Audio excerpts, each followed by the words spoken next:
मेरे पिता महादेव की घोषणा के अनुसार वास्तविक विजेता तो गजानन ही है। वास्तविक विजेता तो गजानन ही है। कुमार कार्तिकेय उचित कह रहे हैं।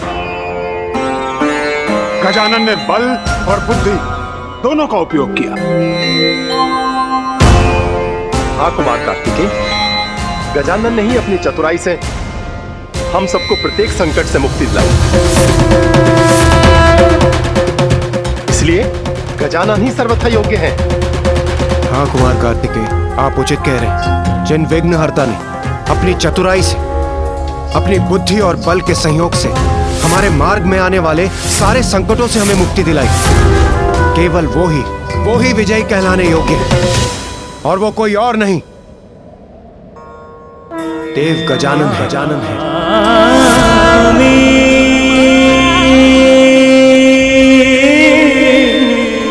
अर्थात विघ्नहर्ता गजानन विजयी हुए।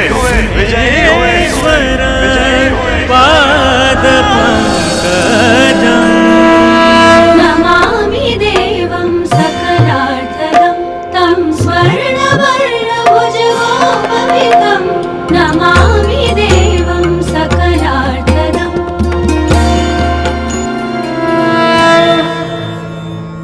आज से पार्वती नंदन गजानन मात्र इसी नाम से नहीं जाने जाएंगे, उनको एक और नाम प्राप्त होगा।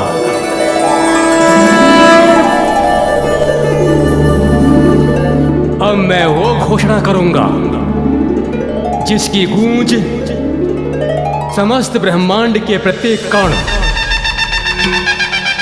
और जगत के प्रत्येक गण तक पहुंचनी चाहिए।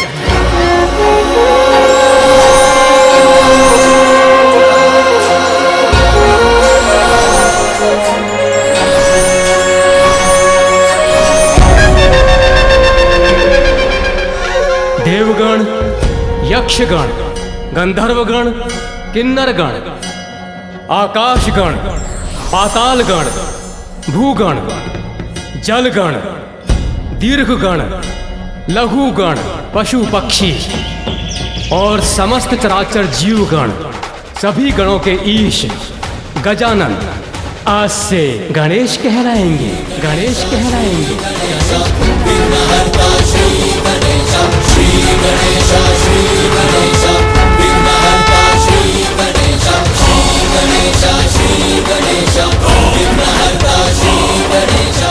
धर्म का पालन करने वालों के लिए विघ्नहर्ता और दुष्ट अधर्मियों के लिए विघ्नकर्ता होंगे गणेश।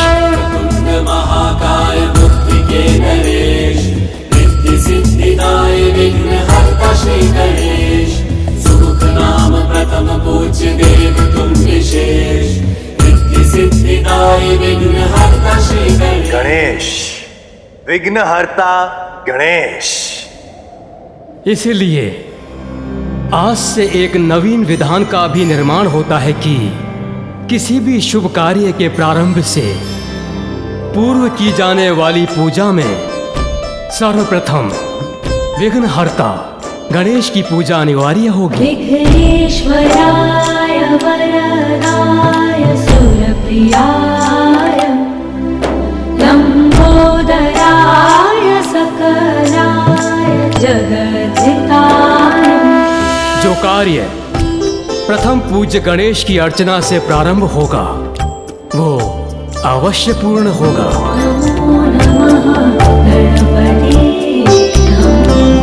मुझे बहुत गर्व है कि गणेश ने आज अपनी प्रतिभा का परिचय दिया। देवताओं के साथ साथ संपूर्ण जगत की भलाई का कठिन दायित्व भी स्वीकार किया। विघ्नहर्ता प्रथम पूज्य श्री गणेश की, विघ्नहर्ता प्रथम पूज्य श्री गणेश की, विघ्नहर्ता प्रथम पूज्य श्री गणेश की, विघ्नहर्ता प्रथम पूज्य श्री गणेश की।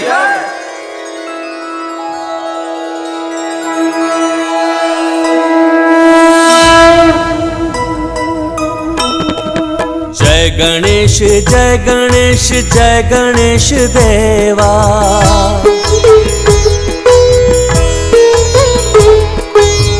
माता जाकी पार्वती पिता महादेवा। सिंदूरा से जगत को मुक्ति दिलाए, सिंदूर बदन नाम तब से तुम पाए। कामना प्रतीक मूस को तुम हराए, उपकार उस पे किए वाहन बनाए।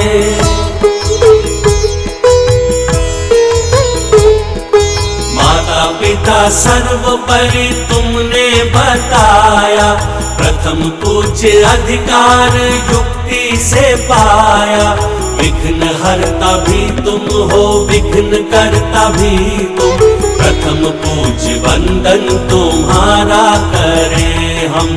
जय गणेश जय गणेश जय गणेश देवा, माता जाकी पार्वती पिता महादेवा। जय गणेश जय गणेश जय गणेश देवा, माता जाकी पार्वती पिता महादेवा। माता, आपके पुत्र गजानन ने देवता पद तो पूर्व ही प्राप्त कर लिया था, किंतु आज प्रथम पूजनीय बनकर आपका वचन भी सार्थक कर दिया। नारायण नारायण। हाँ माँ, मैं भी अत्यंत प्रसन्न हूं कि अनुज गजानन गणेश ने न केवल अपनी योग्यता प्रमाणित की, अपितु ये भी दर्शा दिया कि बल और बुद्धि दोनों में ही वो सर्वश्रेष्ठ है। तुम्हारी विजय तो मेरी भी विजय है अनुज। सत्य तो ये है भैया कि मेरी विजय का श्रेय तो आपको ही जाता है। मुझे? वो कैसे? मेरे आदर्श तो आप ही हैं भैया। मैं तो सदैव आपके पद चिन्हों पर चलकर आपके समान बनने का ही प्रयत्न करता रहा हूँ, और मेरी सफलता पर आपको गर्व होने से मुझे प्रेरणा मिलती है। उसी के कारण तो ये सफलता प्राप्त की मैंने।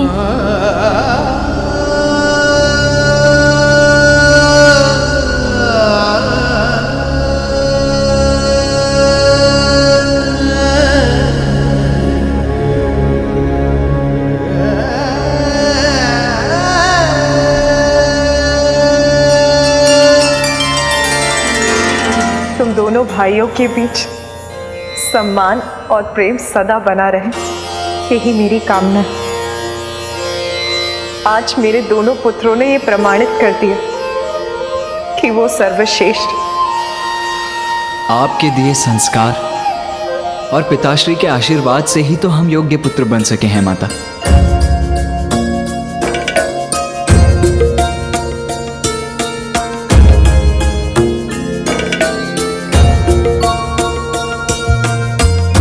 कल्याण हो।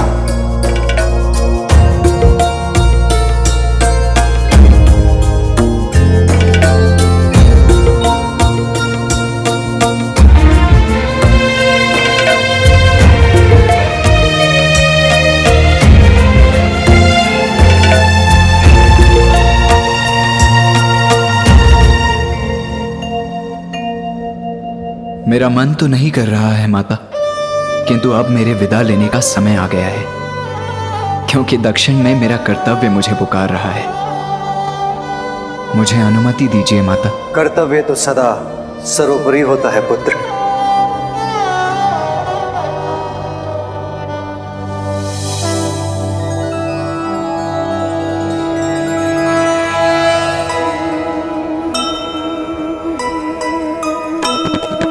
कार्तिकेय प्रस्थान की घड़ी है आई,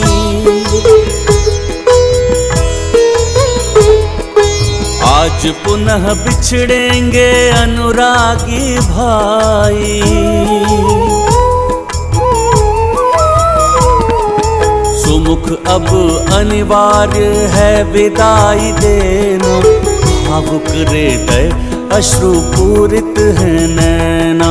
जय गणेश जय गणेश जय गणेश देवा, माता जाकी पार्वती पिता महादेवा।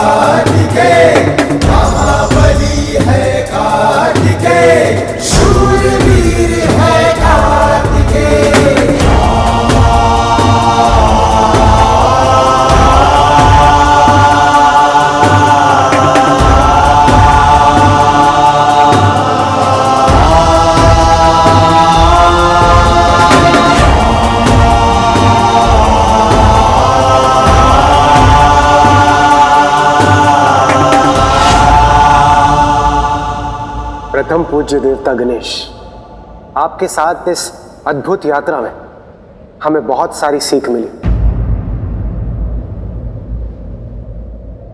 अब हमें प्रस्थान करने की अनुमति दीजिए प्रभु। इस यात्रा में आप सभी के साथ रहना तो मेरा सौभाग्य था देवराज।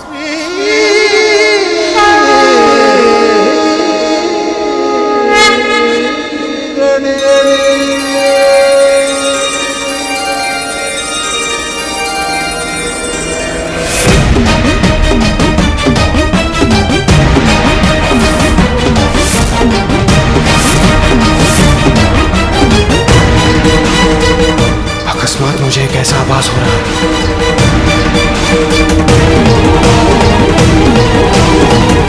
इंद्रदेव इस प्रकार लड़खड़ाए क्यों?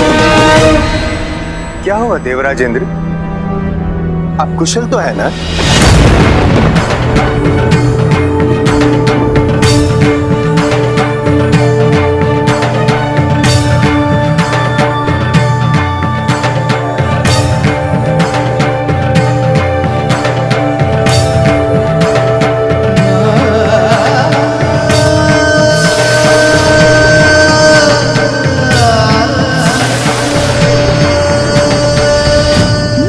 देवताओं की ऊर्जा उनसे विलग होकर कहाँ जा रही है?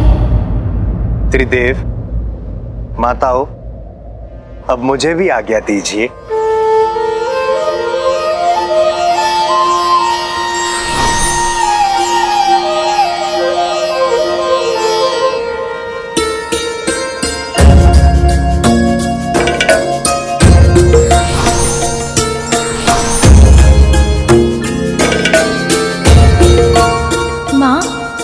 मैंने अभी देखा, क्या वो आपको भी दिखाई दिया?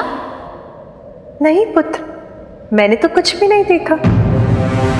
यदि माता का ध्यान उस पर नहीं गया तो उन्हें व्यर्थ चिंतित करने का कोई लाभ नहीं। ये क्या था? जब मुझे पूर्ण रूप से ज्ञात हो जाएगा तभी बताऊंगा उन्हें। पुत्र, प्रतीत होता है तुम बहुत थक गए, तुम्हें विश्राम करने की आवश्यकता है।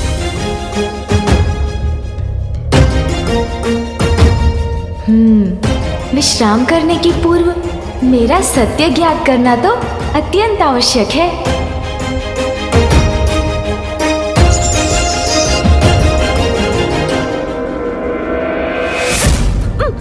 अरे, ये अकस्मात कंपन कैसा था?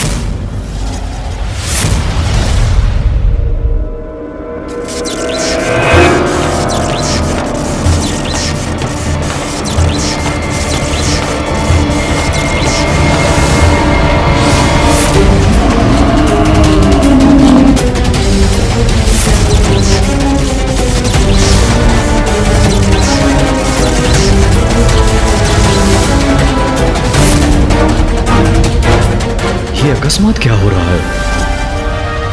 ये क्या? यमदेव जी अपने कार्य में असफल क्यों हो रहे हैं?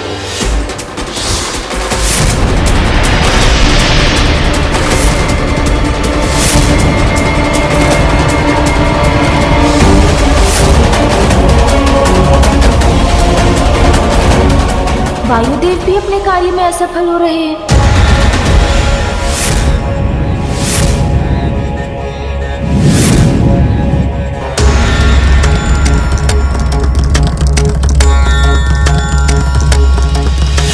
और ये क्या? अग्निदेव की शक्ति भी कार्य नहीं कर रही।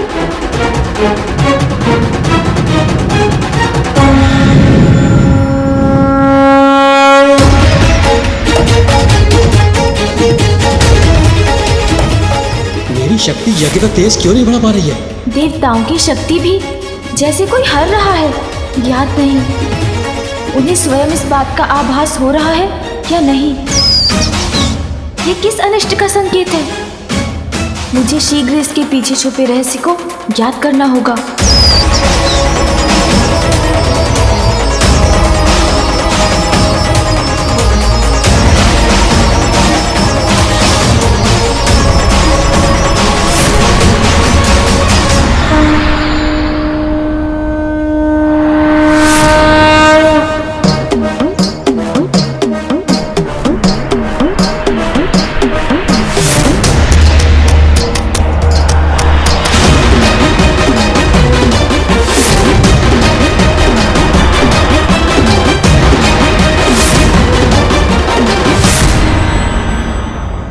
अनुचित अवश्य है। प्रतीत होता है जैसे सृष्टि के समस्त तत्वों को कोई सोख कर उनकी शक्ति को क्षीण कर रहा है।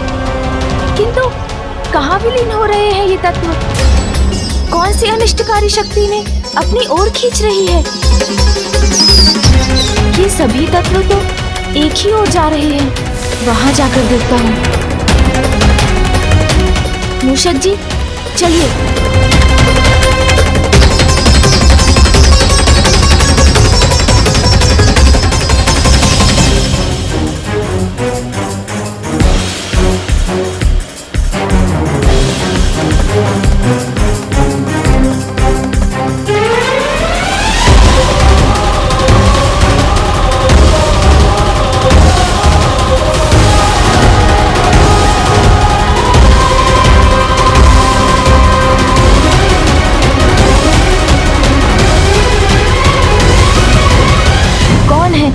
जो महासंकट का षड्यंत्र रच रहा है, मुझे शीघ्र ज्ञात कर रोकना होगा उसे।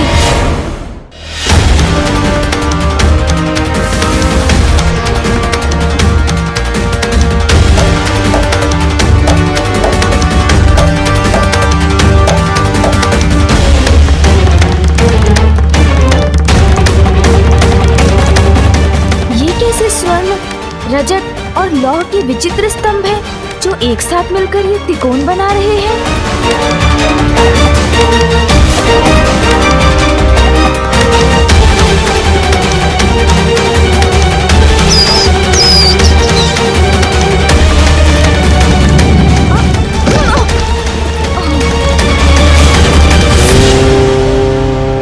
नमः शिवाय। मुझे ऐसा क्यों प्रतीत हुआ जैसे पिताश्री के मंत्रों की शक्ति ने ही मुझे वहां प्रवेश करने से रोक दिया। ओम नमः शिवाय। क्या सत्य में पिताश्री महादेव के मंत्रों का जाप हो रहा है यहाँ? कौन है जो इन मंत्रों की शक्ति से मुझे वहां जाने से रोक रहा है? और इसके पीछे उसका क्या उद्देश्य है? जो भी है, ये तो किसी महासंकट का ही संकेत है। इसकी गहराई तक पहुंचने में विलंब नहीं कर सकता मैं। प्रतीत होता है जैसे किसी बड़ी आसुरी शक्ति के प्रभाव में कोई अत्यंत भीषण योजना रची जा रही है यहाँ। और शिव भक्ति के स्वरों की गूंज भी सुनाई दे रही है। अर्थात पिताश्री को इस रहस्य का भेद अवश्य ज्ञात होगा। उन्हीं से जाकर पूछता हूँ।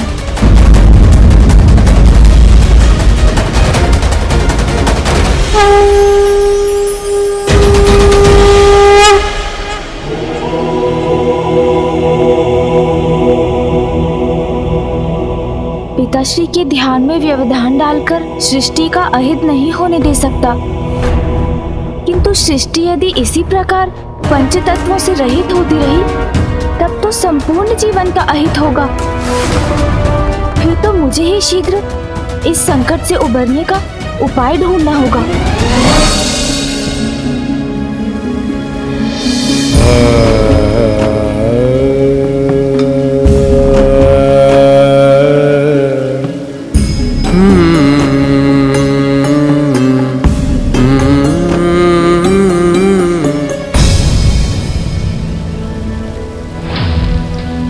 पुत्र, क्या हुआ? ऐसी कौन सी चिंता है जिससे मेरा पुत्र उलझन में है? माँ, वो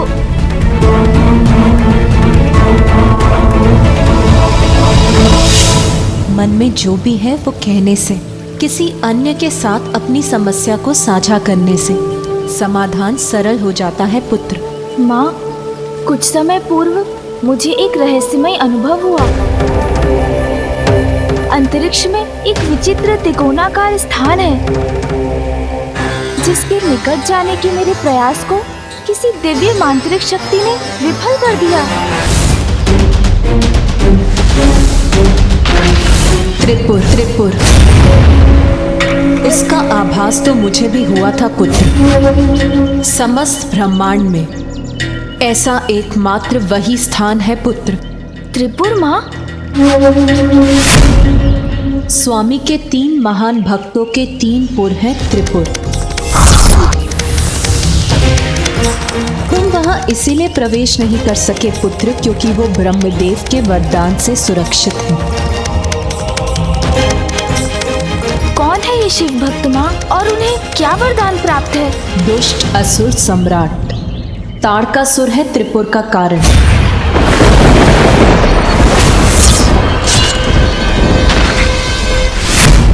तुम्हारे भ्राता के हाथों उसके वध के पश्चात उसके 3 पुत्रों ने मेरु पर्वत पर भीषण तपस्या कर ब्रह्मदेव को प्रसन्न किया।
तारकाक्ष,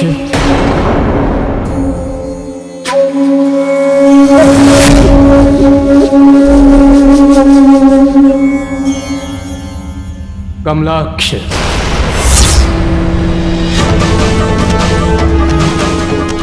प्रणाम ब्रह्मदेव। विद्युन्माली,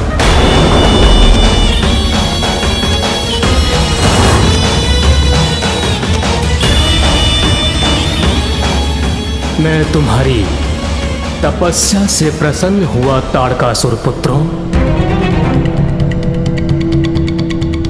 कहो, क्या वरदान चाहते हो तुम? ब्रह्मदेव, हमने आपके लिए कठोर तप किया है, वरदान भी उसके अनुसार दीजिए। कृपया हमें अमरत्व का वरदान दीजिए। अमरत्व का वरदान मैं तो क्या कोई नहीं दे सकता, कोई नहीं दे सकता, कोई नहीं दे सकता। जो जीवित है उसकी मृत्यु भी होगी। यही सृष्टि का अटल नियम है जिसे कोई भंग नहीं कर सकता। इसीलिए अमृत के सिवाय जो इच्छा हो मांग लो। अच्छा ब्रह्मदेव, ये भी उचित। हमारे पिता असुर सम्राट तारकासुर की मृत्यु के पश्चात पूरे ब्रह्मांड में असुरों के लिए कोई भी स्थान सुरक्षित नहीं रहा। छिपते छिपाते भयभीत होकर अपना जीवन व्यतीत कर रहे हैं। एक ऐसा सुरक्षित स्थान हो जहां असुरों की सुरक्षा निश्चित हो, जहां पर बिना अनुमति के देवता भी प्रवेश ना करें। हमें अंतरिक्ष में ऐसे 3 पुर दीजिए। एक जो स्वर्ण से बना, दूसरा जो रजत से निर्मित हो, और तीसरा जो लोह का हो। हमारे ये 3 पुर ब्रह्मांड की सभी सुख सुविधाओं से संपन्न हो और हमारे समान ही त्रिकोण के आकार में मिले हों, जिससे हम एक दूसरे पर दृष्टि रख सकें। त्रिपुर कहलाए जाने वाले ये हमारे 3 पुर आपकी कृपा से कभी कोई नष्ट ना कर सके। त्रिपुर तुम्हें अवश्य प्राप्त होंगे, किंतु जो उत्पन्न हुआ है वो नष्ट भी होगा। अमरत्व के समान त्रिपुर में सदा सुरक्षित रहने का वरदान मैं तुम्हें प्रदान नहीं कर सकता।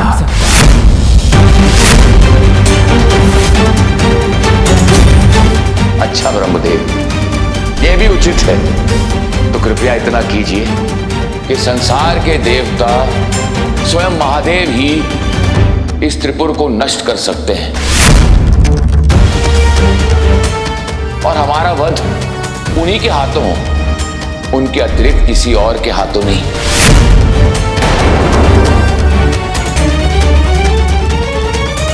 चिंता मत करो भ्राताओं, मैंने इस पर पूरा विचार किया है।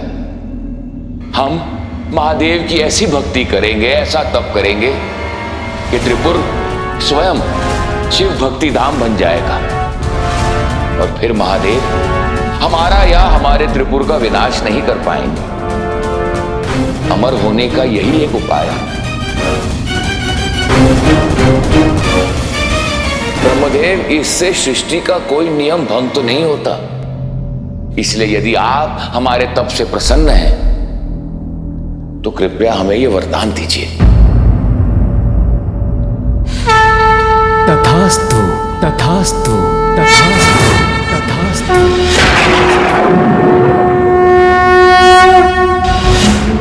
वरदान देने के बाद ब्रह्मदेव ने मायावी विद्या के ज्ञाता मायासुर तारकासुर पुत्रों की इच्छा अनुसार 3 पुरों का निर्माण करने का आदेश दिया। फिर वो तीनों असुर भ्राता अपनी प्रजा के साथ वहां शिव भक्ति में लीन रहने लगे। तो यही कारण था कि मुझे वहाँ शिव मंत्र सुनाई दे रहे थे और ब्रह्मदेव के वरदान के कारण ही मैं वहाँ प्रवेश भी नहीं कर सका। हाँ पुत्र, किंतु तारकासुर त्रिपुरासुर कुछ भी अनुचित कर अपनी सुरक्षा पर आंच क्यों आने देंगे? इसका तो कोई कारण नहीं है।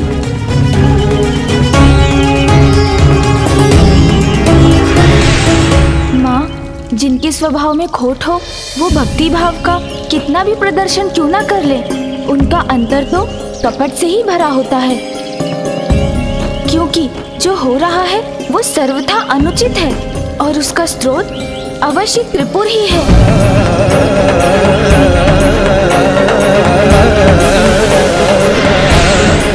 मुझे प्रतीत हो रहा है माँ कि वहाँ भक्ति का दिखावा एक भुलावा है और जिसके पीछे एक भयंकर सत्य छुपा है जो संसार पर संकट का रूप लेकर उजागर होने वाला है।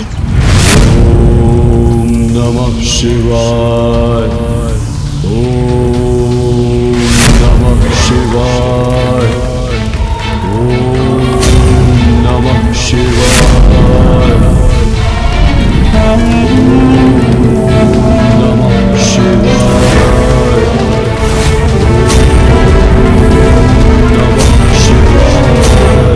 मुझे तो अभी भी आभास हो रहा है माँ, जैसे देवताओं और अन्य सभी चराचर जीवों का कोई बड़ा अहित होने वाला है जिसको समय रहते अत्यंत रोकना आवश्यक है।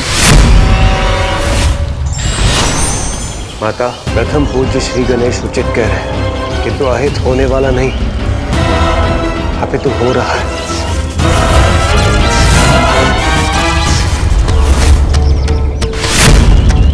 ये जो कुछ भी हो रहा है ये किसी महासंकट से कम नहीं। हम निस्तेज होते जा रहे हैं माते, हमारी ऊर्जा और शक्ति प्रतिपल क्षीण होती जा रही है। और ये सब क्यों और कैसे हो रहा है माता, हमें ज्ञात भी नहीं है। और हमें पूर्ण विश्वास है माता, जिस प्रकार विघ्नहर्ता प्रथम पूज्य गणेश ने प्रतियोगिता के समय समस्त बाधाओं से हमें दूर किया, वही इस समस्या से हमें मुक्ति दिलाएंगे।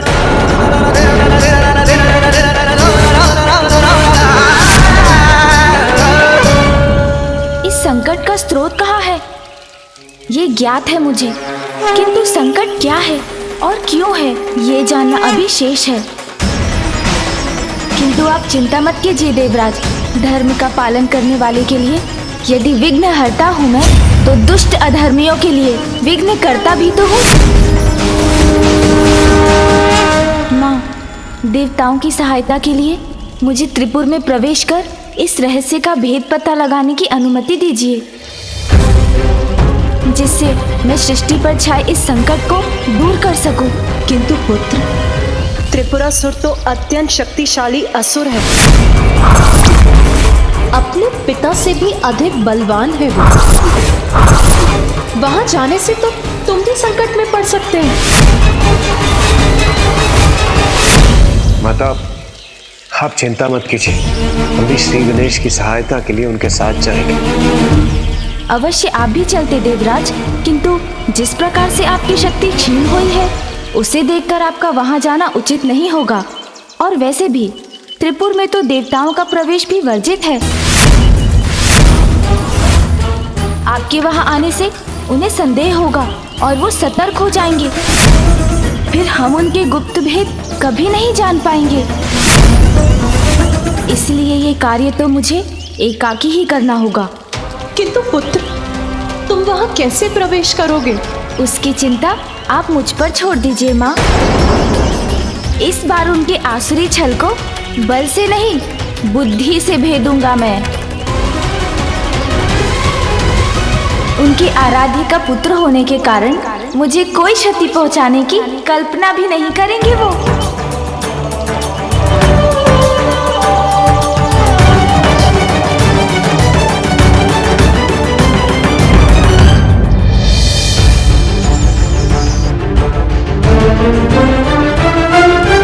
मूषक जी, मेरे साथ त्रिपुर के भीतर जाने के बाद ये आपका कार्य होगा कि आप छिपकर ज्ञात करें कि वहाँ क्या अनुचित घट रहा है। छिपकर वहाँ घूमकर ये कार्य करने में तो मुझे बहुत आनंद आएगा। स्मरण रहे कि इस कार्य में आपको अत्यंत सावधान रहना होगा मूषक जी।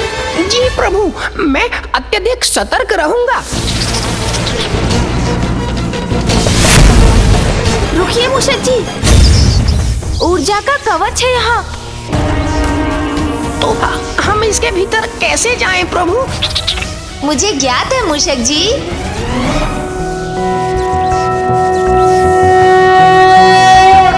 सौराष्ट्रे सोमनाथं च श्रीशैले मल्लिकार्जुनम् उज्जैन्यां महाकालमोंकारं परमेश्वरम् केदारं हिमवत्पृष्ठे डाकियां भीमशङ्करं वाराणस्यां च विश्वेशं त्र्यम्बकं गौतमी तटे वैद्यनाथं चिताभूमौ नागेशं दारुकावने सेतुबन्धे च रामेशं घुष्मेशं च शिवालये।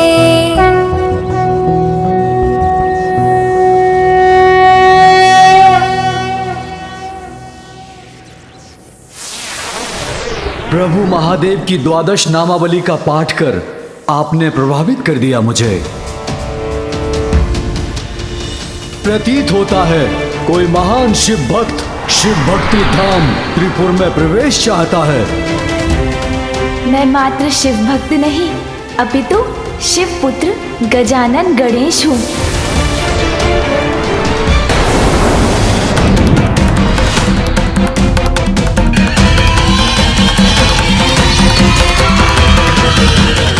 हर हर महादेव, हर हर महादेव, हर हर महादेव। शिव पुत्र पार्वती नंदन गजानन गणेश शिव भक्ति धाम त्रिपुर नगरी में आपका हार्दिक स्वागत है।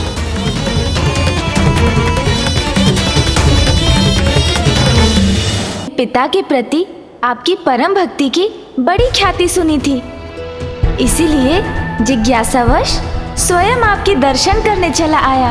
आपको यहाँ पाकर तो हमें परम आनंद का अनुभव हुआ है प्रभु।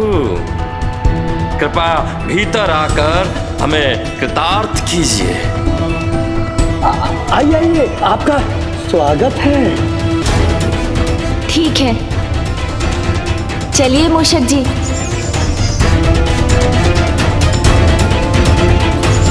अब जब मैं इनके पूर्व में प्रवेश कर ही चुका हूँ तो इनके सत्य को भी अवश्य ज्ञात कर लूंगा।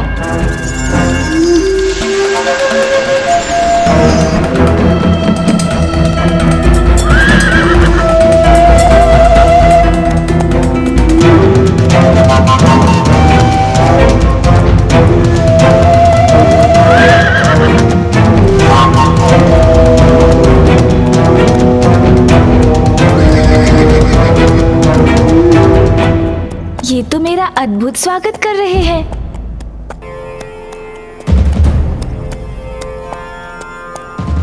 ओम नमः शिवाय, ओम नमः शिवाय, ओम नमः शिवाय, ओम नमः शिवाय, ओम नमः शिवाय, ओम नमः शिवाय, ओम नमः शिवाय, ओम नमः शिवाय, ओम नमः शिवाय, ओम नमः शिवाय। और यहाँ तो सभी भक्ति भाव में भी लीन है। ओम नमः शिवाय।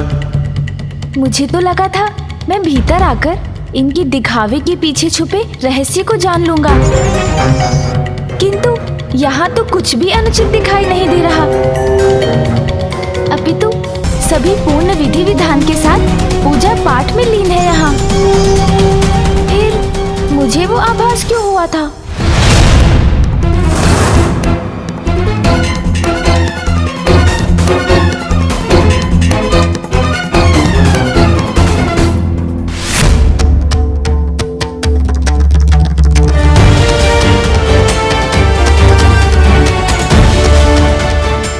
महादेव पुत्र गणेश,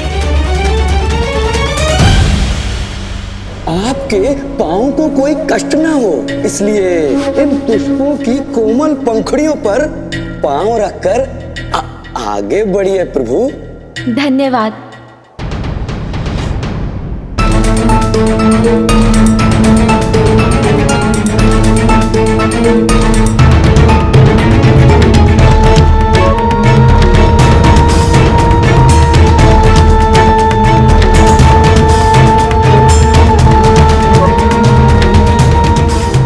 कृपया आपके चरण कमल धोने की अनुमति दीजिए।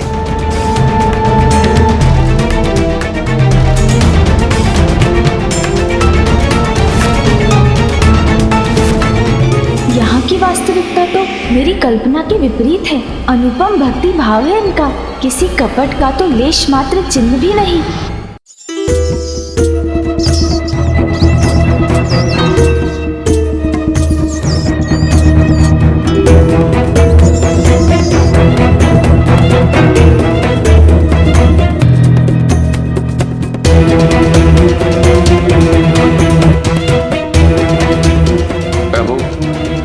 अनुमति दीजिए।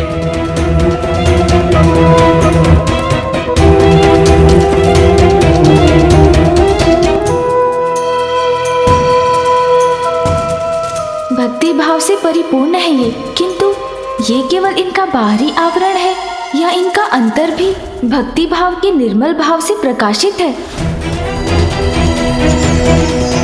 संभव है मूषक जी को ही कुछ ज्ञात हो जाए।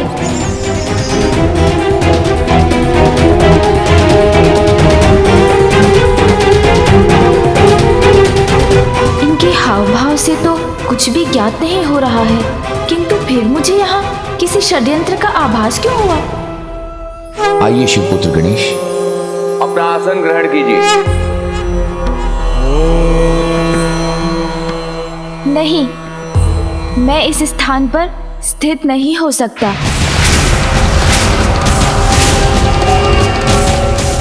क्या हुआ प्रभु? हमसे कोई भूल हुई क्या? वो आसन शिवलिंग के आधार से ऊंचा है।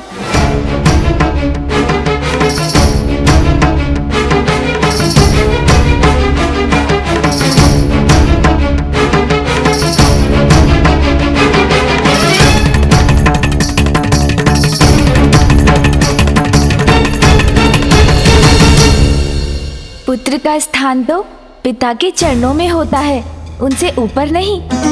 और वैसे ही प्रभु, भक्त का स्थान तो सदा ही भगवान के चरणों में होता है। इनकी भक्ति में तो कोई दोष दिखाई नहीं देता, किंतु फिर किसी कपट का आभास क्यों हो रहा है मुझे? अब तो मूषक जी ही कुछ पता लगाएं।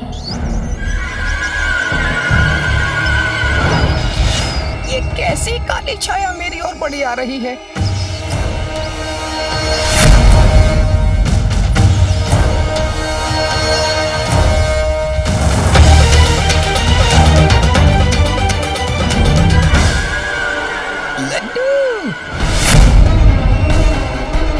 मुझे क्षमा कीजिए प्रभु, मुझसे लड्डू देखकर रहा नहीं जा रहा है। लड्डू। अरे अरे अरे वो देखो, एक दुष्ट मूषक, पकड़ो उसे, बच के जाना ना पाए। अरे ये तो मेरे पीछे ही पड़ गए। कहाँ जाऊँ, कहाँ छिपूं?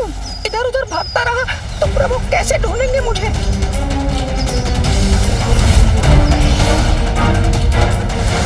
भागो मूषक!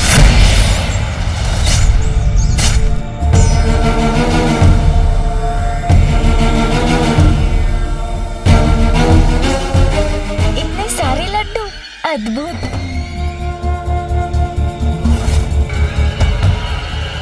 सेवक,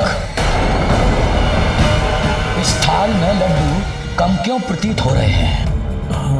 वो एक मूषक था स्वामी। क्या मूषक? हाँ स्वामी, उसी ने 2 लड्डू चुरा लिए हैं। इससे पूर्व कि मैं उसे रोक पाता, वो भाग गया। आप चिंता मत कीजिए, प्रतीत होता है मेरे वाहन मूषक जी लड्डुओं में से अपना भाग ले गए। अब ये लड्डू मेरे ग्रहण करने की बारी है। प्रभु, यदि आप हमें अनुमति दें तो अपने हाथों से आपको इन लड्डुओं का भोग करवाना चाहूंगा।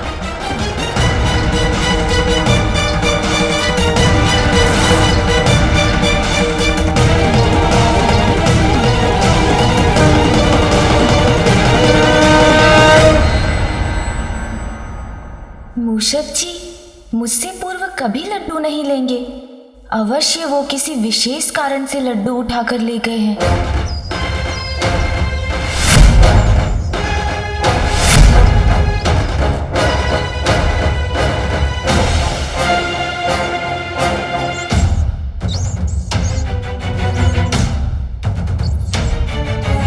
यहाँ से 2 मायावी पथ 2 दिशाओं में जा रहे हैं।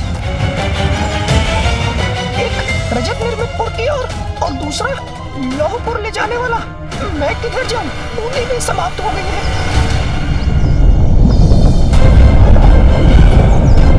अरे ये सभी तत्व तो इस ज्वालामुखी पर्वत में प्रवेश कर रहे हैं।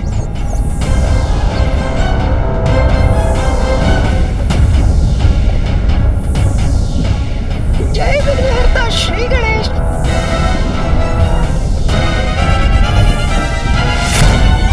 श्री गणेश मेरी रक्षा कीजिए।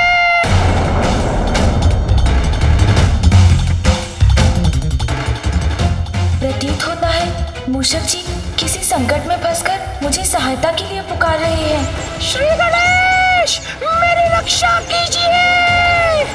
मूषक जी पर कोई संकट छाया है, उन्हें ढूंढकर उनकी रक्षा करनी होगी मुझे।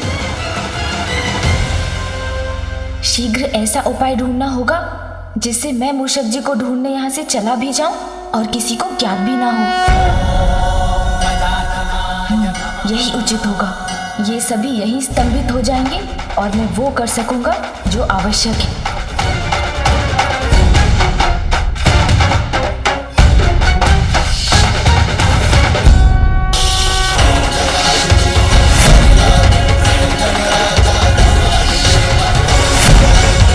अब मैंने इन्हें स्तंभित कर दिया है।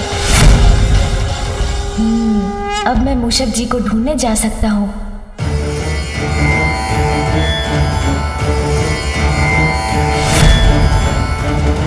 चिंता मत कीजिए मूषक जी, गणेश ने आपकी पुकार सुन ली है। मैं आ रहा हूँ आपकी रक्षा करने के लिए। श्री गणेश मेरी रक्षा कीजिए। यहाँ तो मूषक जी का स्वर सभी दिशाओं में गूंज रहा है, इसलिए वो किस दिशा में है ये ज्ञात करना कठिन है। किंतु कोई तो उपाय होगा। उन्हें ढूंढने में सहायक कोई तो सूत्र छोड़ा होगा मूषक जी ने।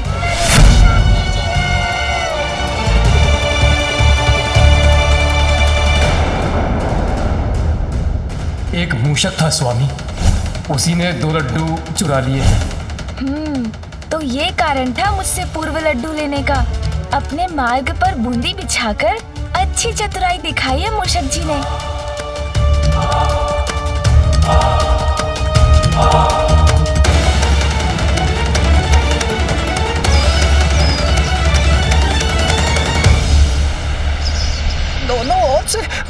संकट छाया है मुझ पर। प्रभु कहाँ है आप? रक्षा कीजिए प्रभु।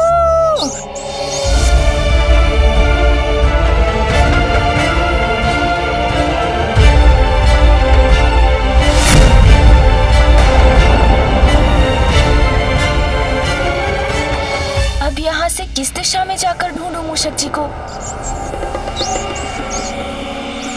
ज्वालामुखी, ताड़कासुर पुत्रों की इच्छानुसार मायासुर ने इस पुर का निर्माण किया था। अपनी इच्छानुसार कोई अपने पुर में ज्वालामुखी का निर्माण क्यों करवाएगा? हो ना हो, यही स्थान है जहाँ पर कोई रहस्य छुपा है।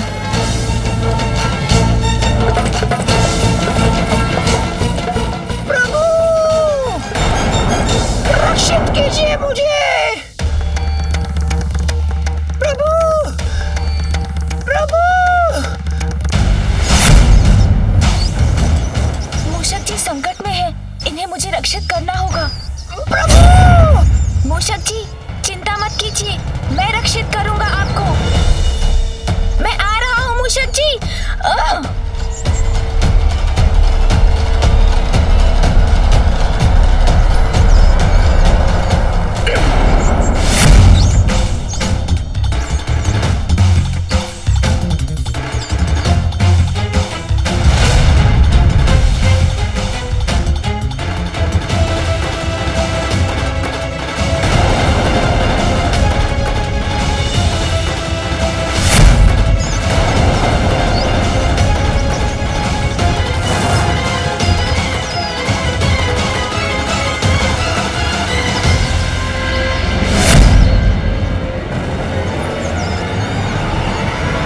शाखा तो टूटने वाली है।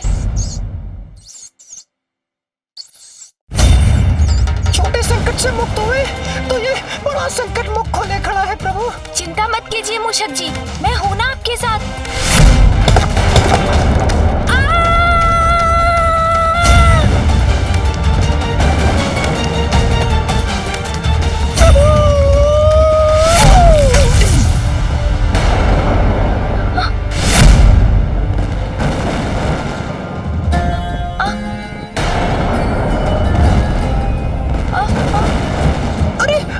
शीला भी इस लावे में धसी जा रही है। ये तरंगी कहाँ जा रही है? प्रभु अब क्या होगा? प्रभु मूषक जी ऊंची छलांग लगाइए।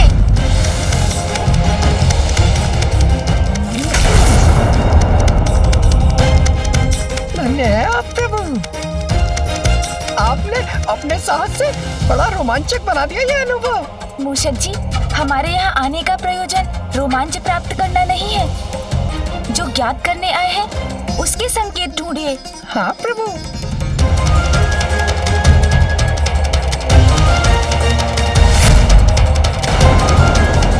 आइए मूषक जी, अब जिस कार्य के लिए यहाँ आए हैं उसे पूर्ण करें। प्रभु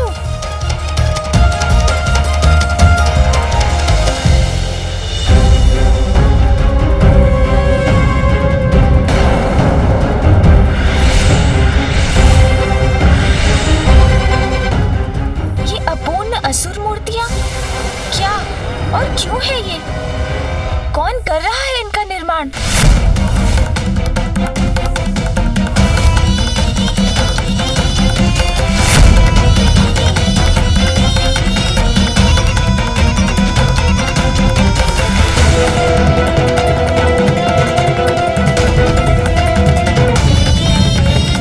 अब ये अग्नि की लपटें ऊपर उठकर ऐसी दिव्य अग्नि नेत्र का आकार लेंगी जिनसे महाविनाशी ऊर्जा प्रवाहित होंगी, जैसी महादेव के नेत्र से निकलती है। उस ऊर्जा से जो असंख्य असुर सैनिक देवताओं, पंचभूतों और त्रिपुर के तत्वों के मिश्रण से बन रही है, जीवित होगी और असुर सैनिकों में परिवर्तित होगी, जिसका विनाश असंभव है। जब तक ये पुर रहेंगे तब तक असुर सैनिक संपूर्ण संसार में असुर राज्य स्थापित करेंगे। शिव भक्ति की आड़ में इतना भयावह षड्यंत्र कौन रच रहा है?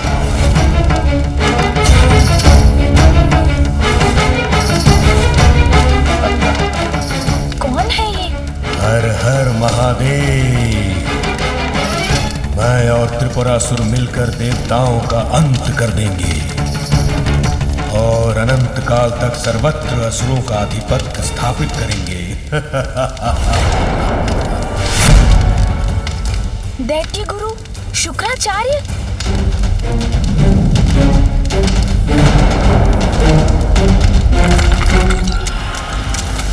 प्रतीत होता कोई छिपकर देख रहा है हमें, तो विलंब किस बात का?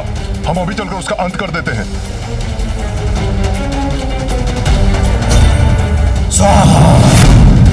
किसी षड्यंत्र की रचना हो रही है यहाँ, इसका आभास था मुझे, किंतु गुरु शुक्राचार्य की देखरेख में इतना भयानक षड्यंत्र रचा जा रहा है। यदि ये सफल हुआ तो सृष्टि से धर्म की नींव ही हिला देगा। ये सब यहाँ होगा इस प्रकार, इसकी कल्पना भी नहीं कर सकता था मैं। तब तो प्रभु हमें सोच विचार छोड़कर शीघ्र इसे रोकने के लिए कुछ करना होगा। नहीं मूषक जी, जो भी करना है सोच विचार कर ही करना है। अभी त्रिपुरासुर अजय है।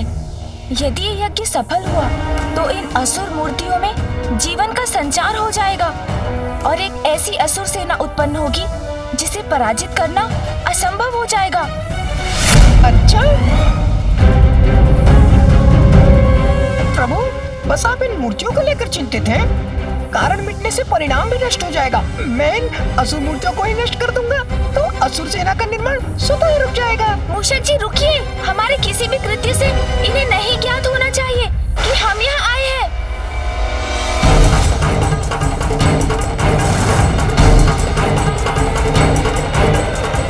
वो देखो, वो बड़े मूषक के साथ कौन है? चलो देखते हैं। आप देखिए प्रभु, मैं क्या करता हूँ। मूषक जी तो कुछ और ही समझ रहे हैं। शीघ्र इन्हें रोकना होगा।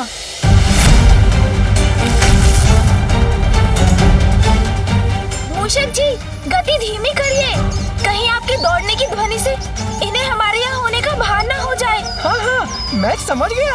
आप तनिक भी चिंता मत करिए प्रभु। इन मूर्तियों को तो मैं देखते देखते ही नष्ट भ्रष्ट कर दूंगा, फिर मात्र कण शेष रह जाएंगे। मूषक जी रुकिए।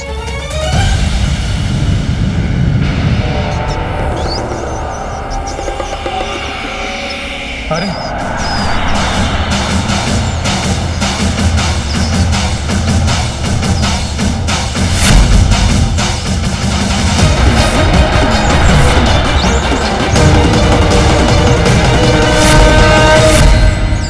देखा आपने प्रभु, कैसे एक ही बार में मैंने इतनी मूर्तियों को ध्वस्त कर दिया।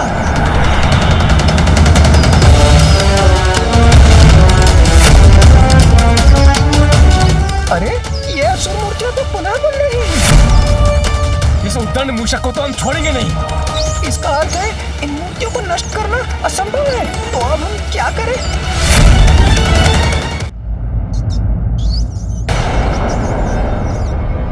बहुत समय से ढूंढ रहे थे तुम्हें, अब आए पकड़ में। बोलो तुम्हारा साथी कहाँ है? ये तो फंस गया मैं। अब तो प्रभु सहायता करेंगे तभी सुरक्षा होगी मेरी।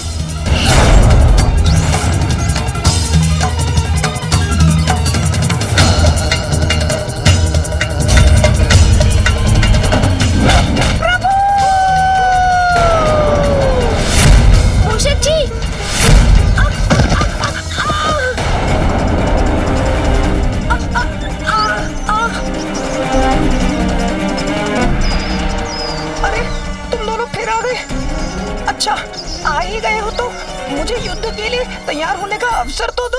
युद्ध करेगा एक मूषक, वो भी हमसे।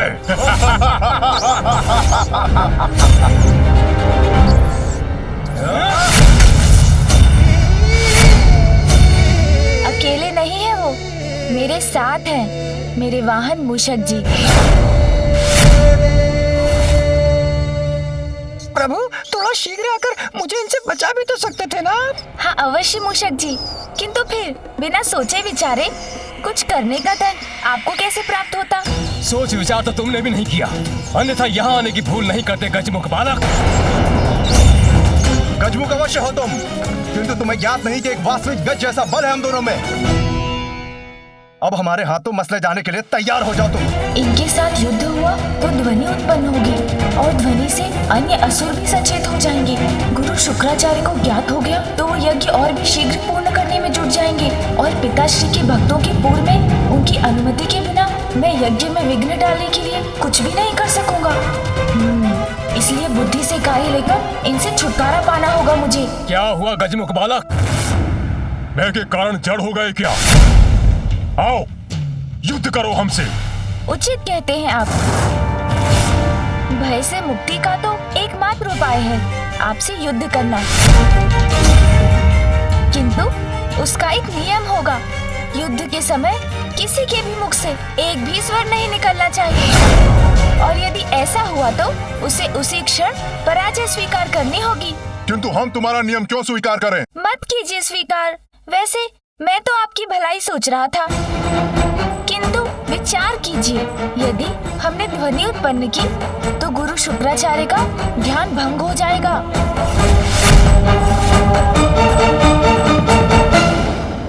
और यदि उनके तप में बाधा पड़ी तो आपको तो वो अवश्य दंड देंगे। क्यों, उचित कहा ना मैंने? उचित है, स्वीकार किया हमने।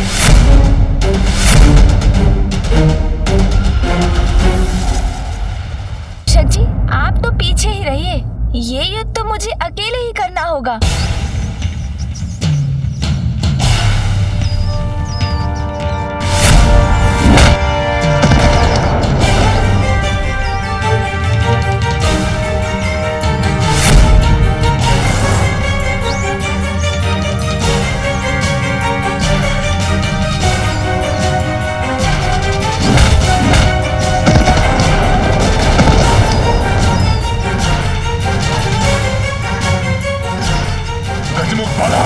अब नहीं बचोगे, नहीं बचोगे तुम।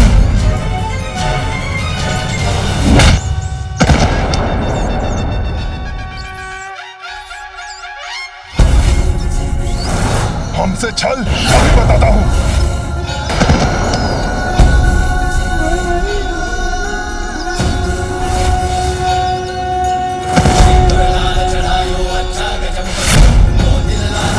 बहुत अच्छे प्रभु। क्या हुआ असुरों, थक गए या पराजित हो गए तुम दोनों? अब शीघ्र इस युद्ध का अंत करना चाहिए मुझे।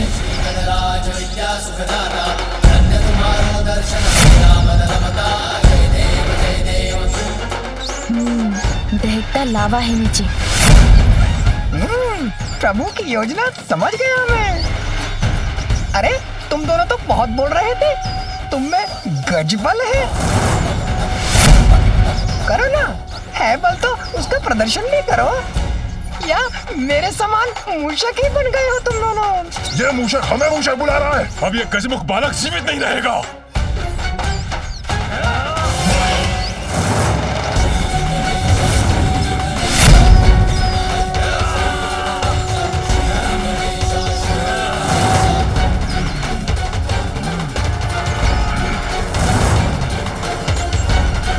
अब तुम्हारा अंत निकट है गजमुख बालक।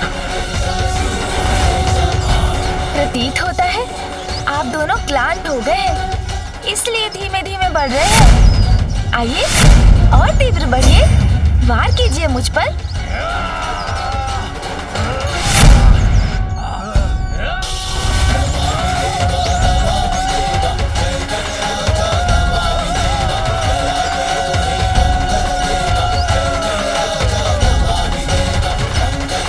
धन्य है आपकी बुद्धि, इनका तो अंत हुआ। आइए अब इस असुर सेना को भी नष्ट करने का उपाय करते हैं। पंचभूत और त्रिपुर तत्वों से बनी असुर सेना अब तैयार है। इसमें प्राण फूके जाने के लिए यज्ञ की अग्नि को और अधिक शक्ति देनी होगी और इसके लिए मुझे और अधिक सामग्री और घृत की आवश्यकता होगी। शीघ्र जाओ और लेकर आओ ये सामग्री। अच्छा, तो ये योजना है आपकी। किंतु अब मैं भी देखता हूँ कि कैसे आपको समस्त हवन सामग्री मिलती है। हमने यदि यज्ञ में बाधा डाली तो गुरु शुक्राचार्य का ध्यान आकृष्ट होगा और वो उस विघ्न को दूर करने का कोई उपाय सोच लेंगे। किंतु हम उसके पूर्ण होने में विलंब तो अवश्य उत्पन्न करवा सकते हैं। कि हमें सेवकों के वहाँ पहुँचने से पूर्व ही उस स्थान पर पहुँचना होगा जहाँ हवन सामग्री और घृत का भंडार है। चलिए मूषक जी, जिस ओर वो सेवक जा रहे हैं भंडार गृह भी अवश्य उसी ओर होगा। ओम नमो नमो नमो नमो स्वाहा। ओम नमो नमो नमो स्वाहा।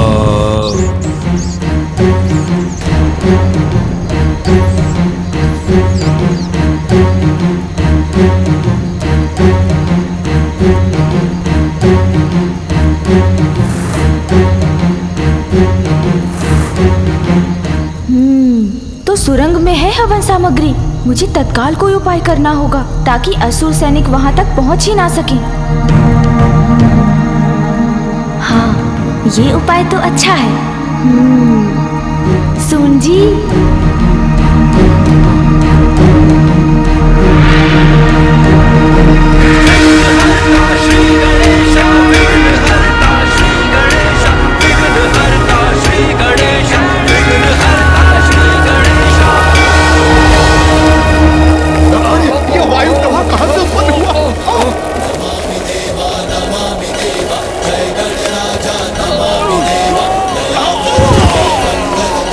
बहुत अच्छे प्रभु।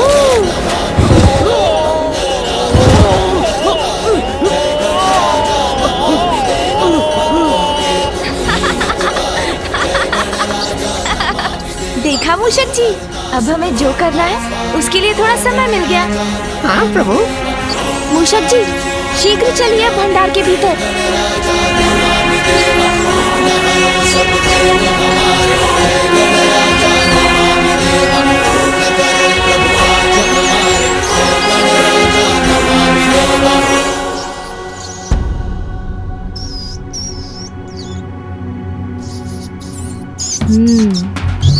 प्रभु, यहाँ हवन सामग्री और घृत तो इतनी अधिक मात्रा में है। हाँ, जितना बड़ा षड्यंत्र तैयारी भी उतनी ही विशाल है। किंतु अब समय आ गया है विघ्नकर्ता के रूप में विघ्न डालने का मूषक जी। वे असुर सेवक यहाँ पहुँचे उसके पूर्व इस सामग्री और घृत को समाप्त करना होगा हमें। हाँ हाँ प्रभु। मूषक जी, आप सामग्री नष्ट कीजिए, मैं घृत का उपाय करता हूँ। हाँ प्रभु, आरंभ करते हैं। हवन किए जो शुक्राचार्य आयोजित,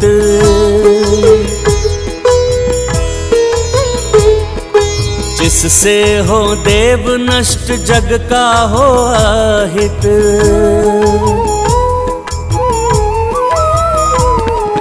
विघ्न कर्ता की भूमिका गजानन निभाए, सामग्री यज्ञ की सब मूस संग खाए। जय गणेश जय गणेश जय गणेश देवा, माता जाति पार्वती पिता महादेवा।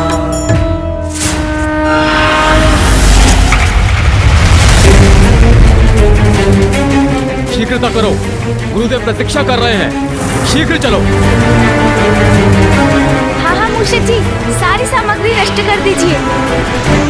असुरों के गुरु शुक्राचार्यों को प्रतीक्षा कराना उचित नहीं है, आगे बढ़ो।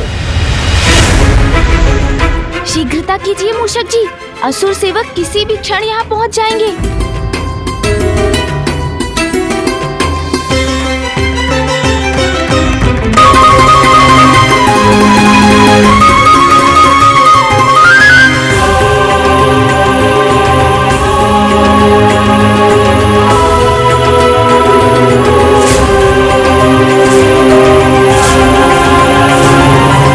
क्या हो गया?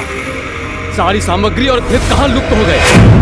गुरु शुक्राचार्य को ज्ञात हुआ तो उनका क्रोध हमें भस्म कर देगा। किंतु किसने किया ये दुस्साहस? गया कहां? ये तो अच्छा हुआ प्रभु कि यहाँ उन सेवकों ने भंडार में प्रवेश किया और वहाँ हम निकल गए। अब तो वो इसी विचार में होंगे कि सामग्री और घृत को किसने नष्ट किया।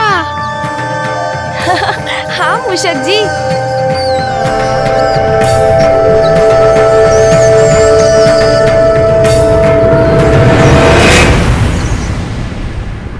आइए मूषक जी, हम असुरों के इस अधर्म कार्य में थोड़ा और विघ्न उत्पन्न कर देते हैं।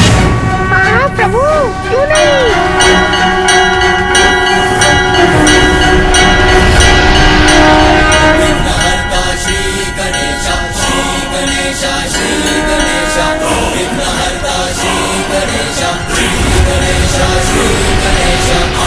अब ये कवच गुफा में समाहित होने वाले तत्वों की शक्तियों को रोकेगी। आगे बढ़िए मूषक जी।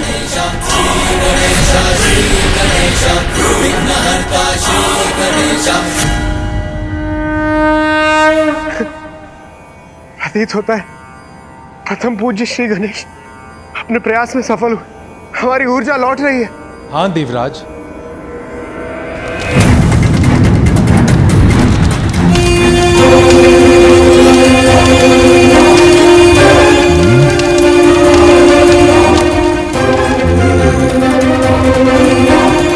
पंचतत्वों का प्रवाह क्षीण क्यों पड़ गया? प्रतीत होता है कि कोई मेरे कार्य में विघ्न डालने का प्रयत्न कर रहा है। अन्यथा मेरे कार्य की गति कम कैसे हो रही है?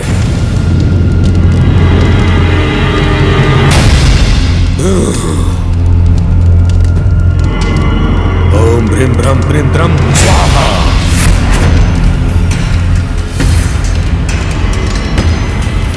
नहीं, हवन सामग्री समाप्त नहीं हो सकती। मैंने अपने सेवकों को सामग्री और घृत लाने के लिए भेजा था। इतना विलंब क्यों कर रहे हैं वो?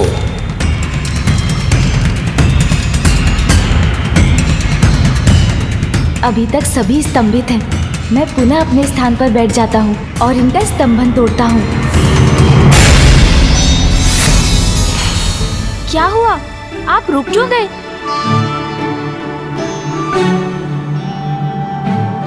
लड्डू खिलाइए ना।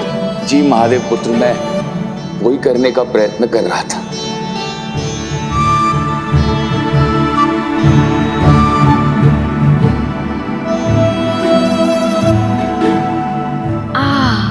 बस पर्याप्त है।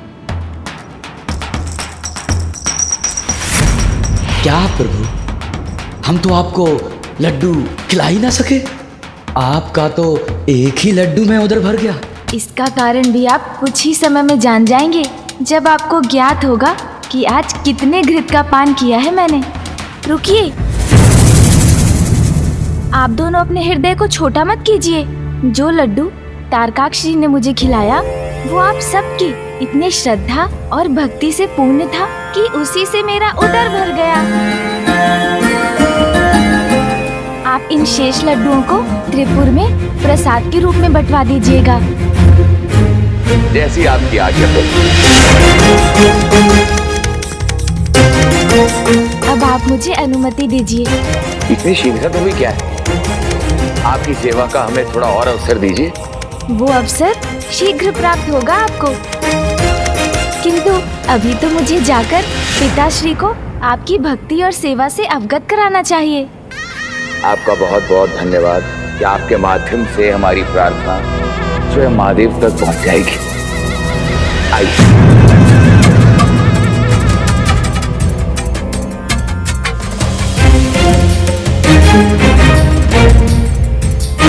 हमें अपने सानिध्य का सौभाग्य प्रदान करने के लिए शत शत नमन प्रभु।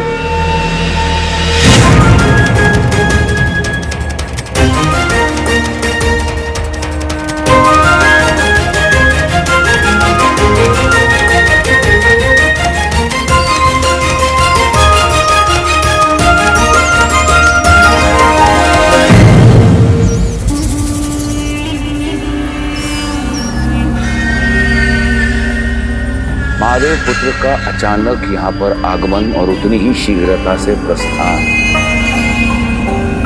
क्यों? संभव है भ्राताओं, ये उन दुष्ट देवताओं का कोई छल हो। भ्राताश्री, कहीं यहाँ आकर हमारा उद्देश्य तो ज्ञात नहीं कर लिया महादेव पुत्र ने? तुम दोनों शीघ्र जाओ और जाकर देखो क्या आचार्य शुक्राचार्य का कार्य सुचारू रूप से चल रहा है या नहीं। अब हमारे वास्तविक प्रयोजन में और विलंब नहीं होना चाहिए। बहुत प्रतीक्षा की है इस दिवस की, अब और नहीं, अब और नहीं।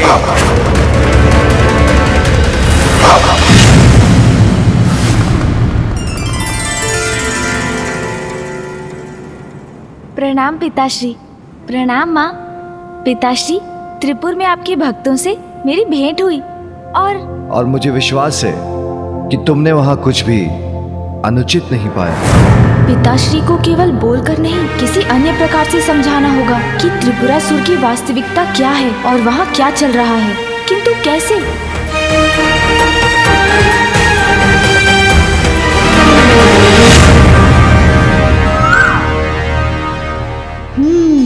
मिल गई युक्ति।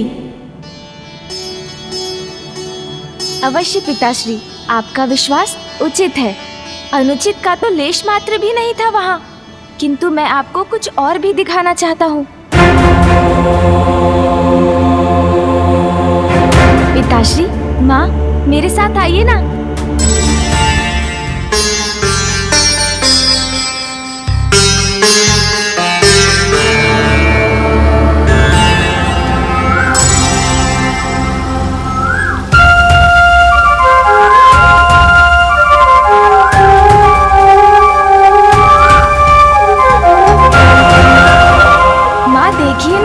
कितना कोमल, कितना सुंदर स्वर है इस कोयल का। हाँ माँ, किंतु अपने मधुर स्वर से सबका मन मोहने वाली इस कोयल के पंजे पर भी एक दृष्टि डालकर देखिए।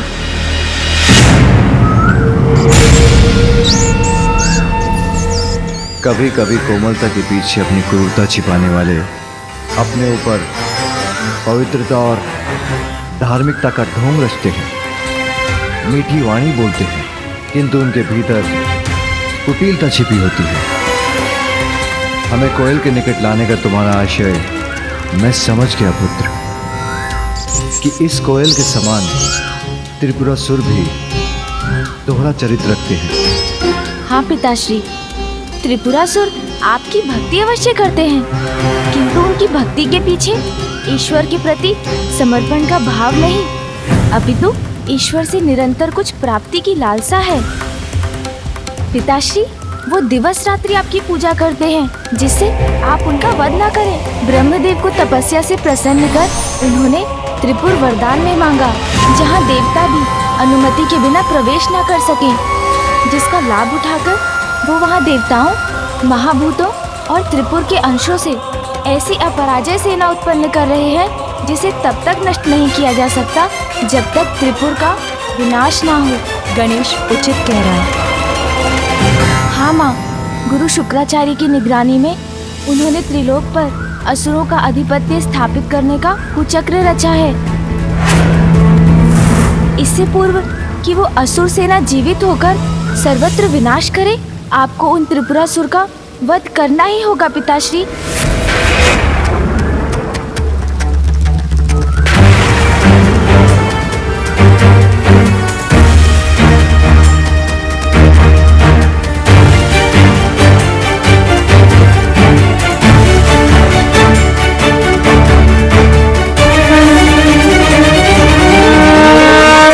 मुझे दिखाई दे रहा है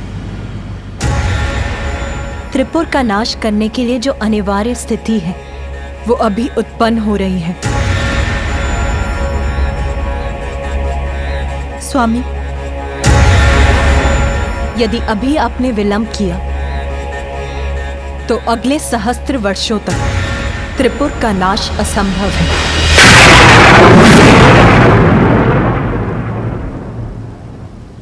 सहस्त्र वर्षों तक असंभव हो जाएगा? वो क्यों माँ? पुत्र, जब ब्रह्मदेव ने त्रिपुरासुरों को सहजता से वरदान दे दिया तो उन्होंने ब्रह्मदेव से कुछ और भी मांगा।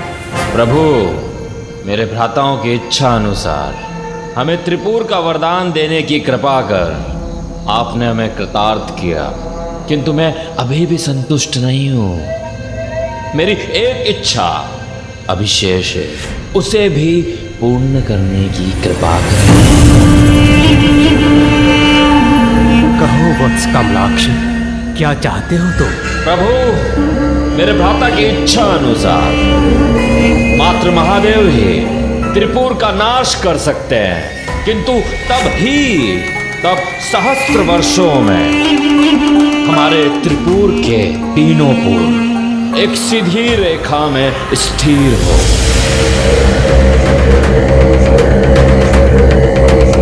और जब शिवजी अपने एक ही बाण हमारे तीनों पूरों पर प्रहार करे, जो बाण ना हो, और वो बाण उस धनुष से चले जो धनुष ना हो, और महादेव ऐसा उस रथ पर आरूढ़ होकर करे जो रथ ही ना हो। प्रभु, मात्र इसी अवस्था में त्रिपुर और हमारा विनाश संभव हो। तथास्तु, तथास्तु, तथास्तु।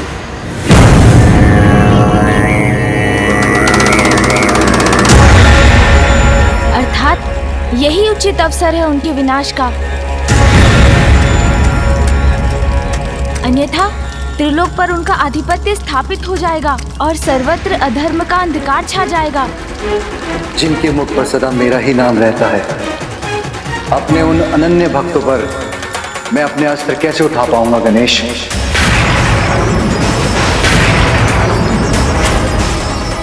किंतु आपके वो भक्त तो संपूर्ण संसार का अहित करने की योजना बना रहे हैं पिताश्री। आपके प्रति उनकी भक्ति ढाल बनकर उनकी रक्षा कर रही है, किंतु उनकी भक्ति की ढाल इतनी भी बलवान नहीं है पिताश्री। पुत्र, तुम्हें जो भी उपाय करना है शीघ्र करना होगा, क्योंकि त्रिपुर अब एक सीधी रेखा में शीघ्र आने वाले हैं, और जितनी शीघ्र वो उस रेखा में आएंगे उतनी ही शीघ्र उस रेखा से बाहर भी चले जाएंगे। तुम्हारे पास कुछ ही पहर का समय है। माँ, मुझे ज्ञात है समय कम है। धर्मपरायण जनों का विघ्न हरता हूँ तो अधर्मियों और पापियों का विघ्न करता भी तो हूँ। कोई अनिष्ट नहीं होने दूंगा मैं, किंतु उसके लिए मुझे मामा जी की सहायता चाहिए होगी।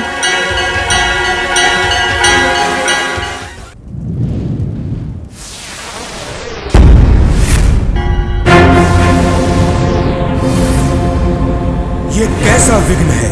अकस्मात ये अवरोध कैसे उत्पन्न हुआ? नहीं, मैं अपनी असुर सेना का निर्माण करके ही रहूंगा, और इसके लिए मैं अपनी समस्त आसुरी शक्तियों का आवाहन कर इस कार्य को पूर्ण और सफल करूंगा।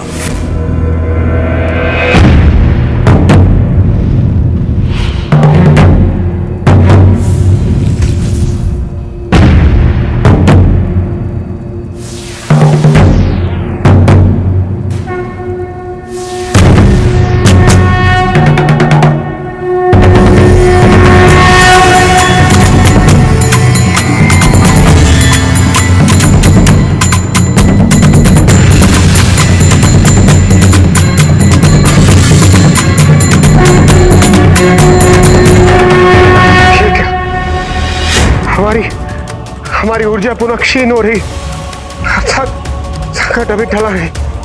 हाँ इंद्रदेव।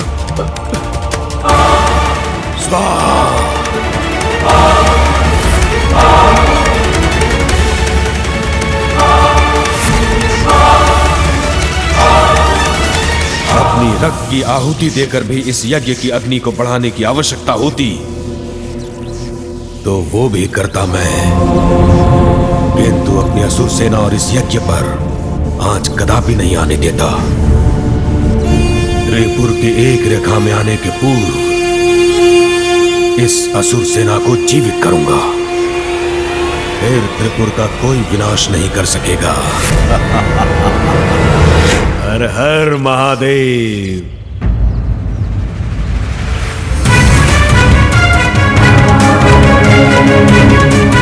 हमें शीघ्र त्रिपुरासुर को रोकना होगा, इससे पूर्व कि त्रिपुर सीधी रेखा में आकर सर्वत्र विनाश का कारण बने।